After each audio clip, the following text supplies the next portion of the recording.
Hello friends, welcome to my YouTube channel decoding classes. आज हम primary class का topic rocks इस पे डिस्कशन करेंगे। रॉक्स होते क्या हैं? Rocks are made up of minerals.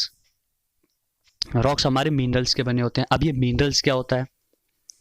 Minerals are naturally occurring substances.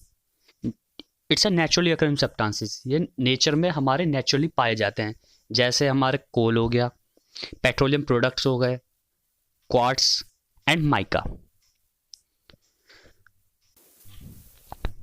Let's understand one by one. Rock are made up of minerals. ये मैंने आपको बता दिया। मिनरल आपको बता दिया था मैंने कि नेचुरल अकरिंग सब्सटेंसेस होते हैं ये। And the types of rock depends on the quality, quantity and the arrangement of minerals in it. Rocks की क्वालिटी किस इन तीन फैक्टर्स पे डिपेंड करती है: quality, quantity and arrangement of minerals in it. These are some images of rocks. These are different types of rocks.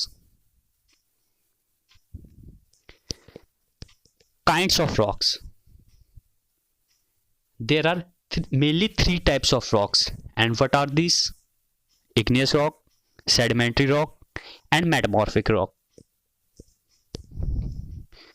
Let us know about igneous rocks.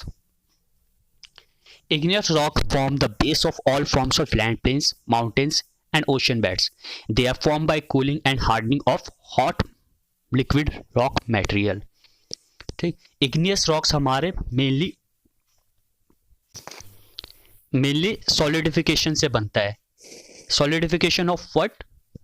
Solidification through of magma.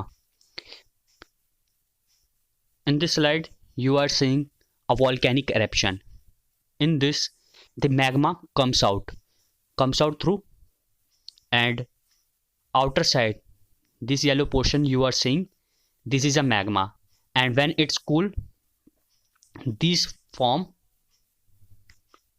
igneous rock. Okay, by hardening of that substance, and when these gets hardened, they form igneous rocks. There are main examples of igneous rocks are granite, basalt, pumice, obsidian, etc. Let us move to second rock. Our second rock is sedimentary rock. Major portion of the earth's surface is covered with these rock, and these are formed by deposition and accumulation of rocks. Deposition, जैसे हमारा river flow होता है ना, river flow में छोटे छोटे pebbles होते हैं, छोटे छोटे पत्थर होते हैं, तो रिवर के बैंक के किनारे आ जाते हैं, नदी के किनारे आ जाते हैं, और छोटे छोटे पत्थर का डिपोजिशन होते होते, एक्यूमुलेट होते, इकट्ठा होते हुए रॉक का फॉर्मेशन ले लेता है, और that rock is known as sedimentary rock. And हम सेडिमेंट्री रॉक्स का ही यूज करते हैं in the formation of buildings, और जो ब्रिक्स हमारे होते हैं जो बिल्डिंग में हम फॉर्म करते हैं, तो सेडिमेंट्री रॉक्स होता है। टाइल्स वगैरह भी हमारा उसी में आ जाता है। Let us move to third rock. Our third rock is metamorphic rocks. Metamorphic rock हमारा रिजल्ट होता है किसका? ये हमारे previously igneous rock and sedimentary rocks ही होते हैं। Due to atmospheric change like atmospheric pressure, heat, these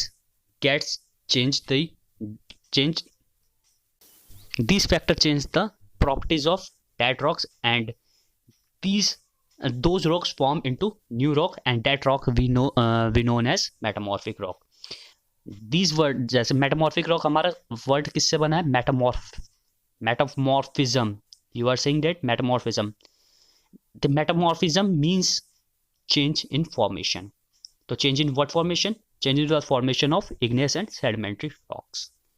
And we have the example like phyllite, schist, gneiss, quartz and marble.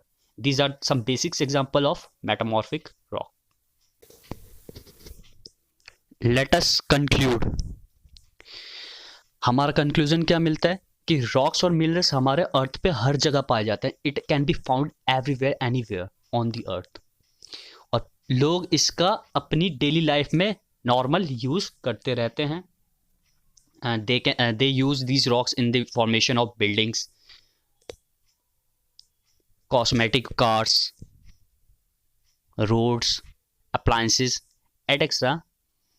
In order to maintain a healthy lifestyle, the human needs to consume the minerals daily, and they should use these minerals in a sustainable way, though which mm, though which it doesn't exhaust easily.